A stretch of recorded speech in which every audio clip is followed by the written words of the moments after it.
4월 2일 만만한 뉴스입니다. 서울시가 청년 중증 장애인을 위해 이름통장 참여자 1,000명을 신규로 모집합니다. 지난해 첫 발을 내디딘 이름통장은 서울시가 전국 최초로 청년 중증 장애인의 미래시야 자금 형성을 돕기 위해 시행하는 제도입니다. 서울시는 중증 장애인 고용률이 전체 장애인 고용률과 전체 인구 대비 고용률에 비해 매우 낮고 중증 장애인의 빈곤율이 34.5%에 달하는 것으로 밝혀짐에 따라 청년 중증 장애인의 경제적 어려움과 미래 불안감 해소를 위한 이름통장을 시행하게 됐다고 밝혔습니다. 이름통장은 참여자가 3년간 매월 저축하면 서울시가 매월 15만 원씩 추가 적립해주는 방식으로 만기 시 최대 1,260만 원과 이자를 추가로 지급받습니다. 예컨대 월 20만 원씩 3년 동안 저축할 경우 본인 저축액 720만 원에 서울시가 월 15만 원씩 3년 동안 매칭한 추가 적립금 540만 원을 더한 1,260만 원을 받을 수 있습니다. 또한 우리은행에서 만기 시 지급하는 이자를 추가로 지급받습니다. 신청 자격은 가구원의 합산소득 인정액이 기준 중위소득 100% 이하인 091 기준 서울시 거주 만 15세 이상에서 34세 이하 청년 중증 장애인입니다.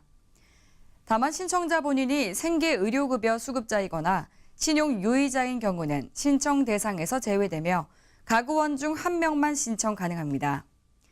신청은 오는 26일까지 주소지 동주민센터를 직접 방문해 접수할 수 있습니다.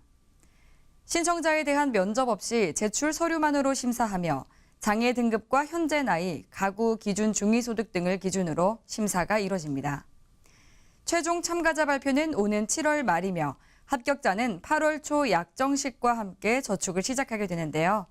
신청 방법은 서울시와 서울복지재단, 25개 자치구 홈페이지 등에서 확인할 수 있습니다. 다음 소식입니다. 앞으로 지자체 공공시설을 이용할 때 할인 혜택을 각종 서류 제출 없이도 간편하게 적용받을 수 있게 될 전망입니다. 행정안전부는 지난 25일 국민이 공공시설을 이용할 때 이용요금을 감면해주는 할인 혜택을 간편하게 받을 수 있도록 지자체와 공사, 공단이 운영하는 공공시설의 이용료 산정 시스템을 개선하는 공모 사업을 시작한다고 밝혔습니다. 지자체가 운영하는 주차장과 문화시설, 체육시설 등의 공공시설의 경우 장애인 복지법과 노인 복지법 등의 법령과 지자체 조례에 따라 관내 주민과 고령자, 장애인, 기초생활수급자 등에게 이용료를 감면하고 있는데요. 하지만 감면 혜택을 받기 위해서는 이용자가 장애인 증명서나 기초생활수급 확인서 등 관련 증명서를 해당 공공시설에 제시하고 신청서를 작성해야 하는 불편이 있었습니다.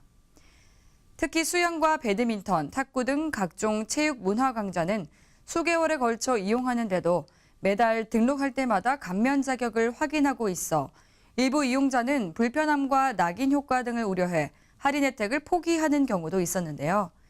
이에 행정안전부는 보건복지부와 국가보훈처 등과 협업해 여러 기관에 흩어져 있는 개인의 감면 자격 정보를 행정정보 공동 이용 시스템을 통해 종합 제공하고 있습니다. 이용자가 원하면 공공시설 관리 홈페이지에서 본인이 직접 감면 자격을 조회해 이용료 감면 혜택을 받을 수 있습니다. 이 밖에 자세한 사항은 웰페어 뉴스 홈페이지와 장애인 신문, 복지TV 뉴스를 통해 확인할 수 있습니다.